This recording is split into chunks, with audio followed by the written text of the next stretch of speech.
Welcome back to GSMC's Down by Contact Sports Podcast.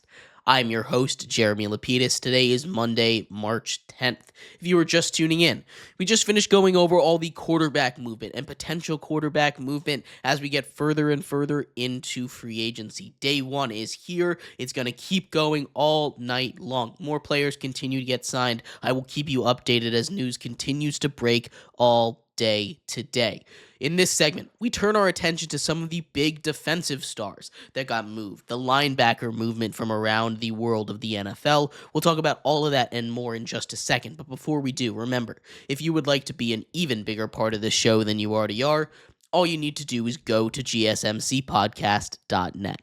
Or if you're on YouTube, you can use that super chat feature. If you do either of those two things, a message should pop up on the bottom of the screen for you, me, and everybody else around the world to see. If you do have a burning question about sports, anything at all that you would like to ask, go ahead and throw that in the comments. Throw it in the chat. I will get to it as soon as I possibly can. I appreciate everybody so much for sticking around, talking some sports with me here on a beautiful Monday, March 10th. But like I was saying, we are going to get into some more talking points from around day one of the NFL free agency, right? We're going to start off with the linebackers. I've talked a little bit about it, but the linebacker market has absolutely exploded. We talked a little bit about Zach Bond getting a massive contract for becoming an all-pro this season, but it's not just him. There have been massive linebacker additions throughout all of the NFL all day long. And we're going to start off with the Jets re-signing Jermaine Sherwood. Sherwood was their starting linebacker last season, and although last year was definitely a down year for the Jets, Sherwood is someone that they needed to bring back. When we went over and looked at the Jets offseason preview, this was one of the guys that we highlighted as someone that needed to come back, and he gets rewarded greatly. 3 years, $45 million to stay with the New York Jets, a massive contract for him. It's nearly the same as a couple linebackers joining the Patriots. Now, the Patriots paid a lot of money to get their players to come in. They got two linebackers that I absolutely love to help shore up that defense that was one of the worst in the league last year. Harold Landry from Tennessee was cut. He finds a new home up in New England with a former head coach of his in Mike Vrabel. Harold Landry is a supremely talented linebacker, someone that's really good against pass rush, someone that can get a lot of stuff done and is very productive. 3 years, $43.5 million for him, over nearly $15 million a year, as well as Robert Spillane, who was the captain of the Raiders defense last season, a guy that was loved by their head coach, a guy that absolutely shows so much toughness. Robert Spillane, 3 years, $37.5 million. This is just the start because it's not just the Patriots spending big money on them. You also have the Seahawks, who continue to confuse me, re-sign one of the best pure linebackers in Ernest Jones at 3 years, $25 million. The Chiefs spend big money on their linebacker, Nick Bolton, a guy that, again, they needed to bring back. The two key pieces for the Chiefs to really bring back this offseason, Trey Smith, they franchise tagged him, and Nick Bolton, who they gave a 3-year, $45 million contract to, a massive deal for him to come back. Nick Bolton is one of the most underrated players in the entire NFL, and he really gets paid. He deserves it so much. The Titans replaced Harold Landry with Cody Barton, a little bit cheaper, but he had a huge year coming out of Denver. 3 years, $21 million for him. And the big one of the best linebackers, he just missed a year this season, Dre Greenlaw. Dre Greenlaw has been dealing with injuries ever since the Niners lost the Super Bowl, where he got hurt jumping off the sideline heading after halftime. Dre Greenlaw, 3 years, $35 million to sign with the Broncos. This is a Broncos defense that was already one of the best in the NFL.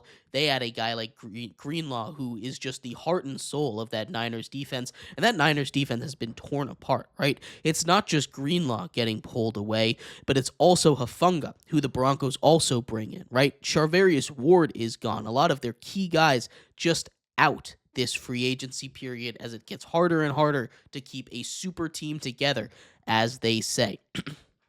But it's not just the linebackers that had a big day. The Patriots, who came into the day with So much money. $127 million in cap space, have spent it well. They get those two linebackers we talked about. They go out and they get Harold Landry. They get Robert Spillane, but they also spend big on one of the top cornerback targets in Carlton Davis. 3 years, $60 million for him. It's a lot of money for a guy like Carlton Davis, but he played really good last year for the Lions. And bringing him in can only help as they're paying a lot of money. They outbid the Panthers, where it was reported that Milton Williams, the Super Bowl winning defensive tackle, would end up early on in the day. He flips his commitment, as they say, heads over to New England. 4 years, $104 million for the big man who had a huge Super Bowl, 2 sacks, and one of those being a forced fumble. $26 million a year. He gets paid like the best of them. A massive contract for him. They also spend a little bit on the offense, but we'll get to that in the next segment. The Patriots have been busy, but it wasn't just the Patriots being busy. The Panthers also go out and save their defense themselves. They go out and make J.C. Horn the highest paid cornerback in the NFL. 4 years, $100 million $25 million a year, passes the previous highest paid corners in Jair Alexander, in Marshawn Lattimore. He passes all of these elite corners that are making good money. J.C. Horn is a little bit of a risk. When he's on the field, he's been one of the best corners in football. He gets paid like it, but he has had trouble staying on the field.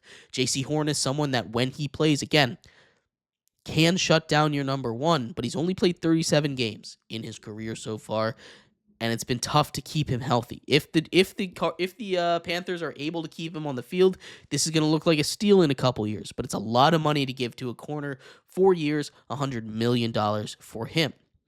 But it wasn't just him in the secondary they added. They went out and they got safety Trayvon Moreg, 3 years, $51 million, and did everything they possibly could to fix that defensive line. Patrick Jones on a 2-year, up to $20 million deal. Bobby Brown on a 3-year, $21 million deal. And the last one, Tershawn Wharton out of Kansas City. The big boy gets 3 years, $54 million to be the second defensive tackle behind Derek Brown.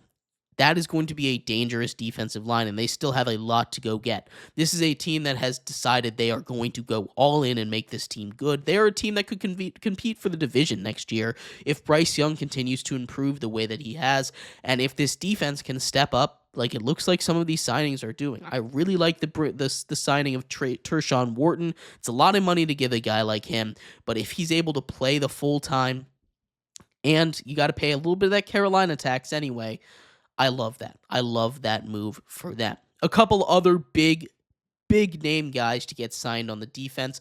Hassan Reddick returns to the Tampa Bay Buccaneers on a 1-year, $14 million deal.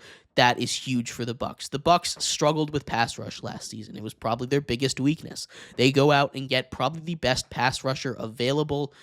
That is huge for them. The Bucs continue to just get better, and they're going to be very good next season. The Chargers bring back Khalil Mack. $18 million for Khalil Mack for 1 season. He's getting up there in age, but he was their most effective pass rusher last season. They let go of Joey Bosa, which kind of opened the door back for Khalil Mack. There wasn't really a way for them to bring both of them in. Maybe Joey Bosa comes back on a little bit of a discount. I don't really see it happening, though. Having Khalil Mack on that team is going to do wonders for them, and he is someone that they needed to bring back.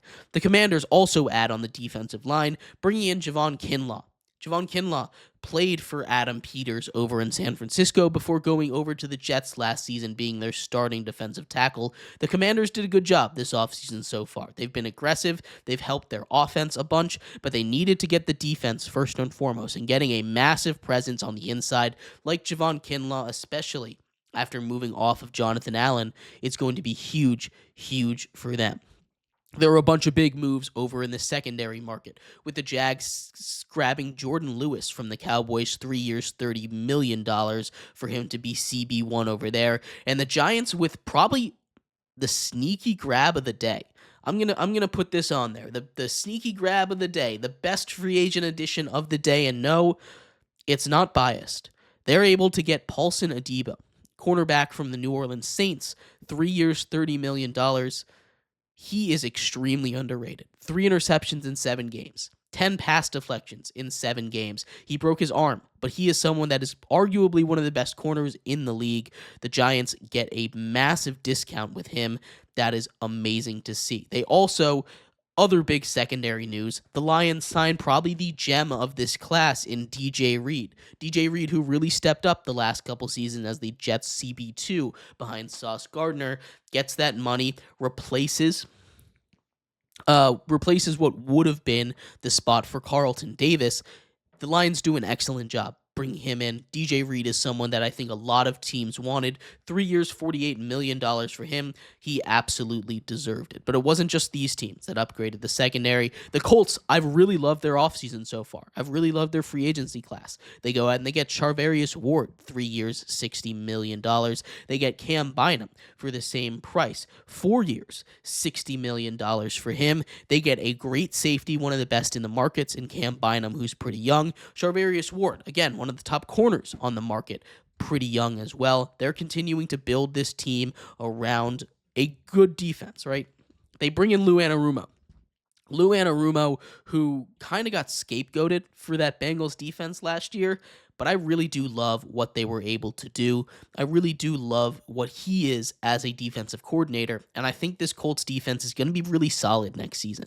And the last big piece of defensive news, Josh Sweat finds his new home. The Super Bowl champion of the Philadelphia Eagles returns to his former defensive coordinator, Jonathan Gannon, and the Arizona Cardinals. The Arizona Cardinals desperately needed pass rush. It was their biggest weakness last season. It was exactly what they needed to do. They get their guy. Josh Sweat has a relationship with Jonathan Gannon already, and I think that was a huge part of it. The Eagles' defense is getting picked apart a little bit here. They need to go out, get some pass rush in the draft. That's probably going to be their next course of action. But otherwise, this has been an amazing offseason for just about all of these defensive players, and that's where the key is going to be. It's not as exciting in free agency because it's not a lot of huge offensive players on the move, but there's a lot of big offensive linemen on the move. Couple wide receivers that found new homes, and running backs are starting to find new homes as the day continues to go on. We'll talk about all of that and more coming up here next when we turn our attention away from the defense and into the offense here on GSMC's Down by Contact Sports Podcast.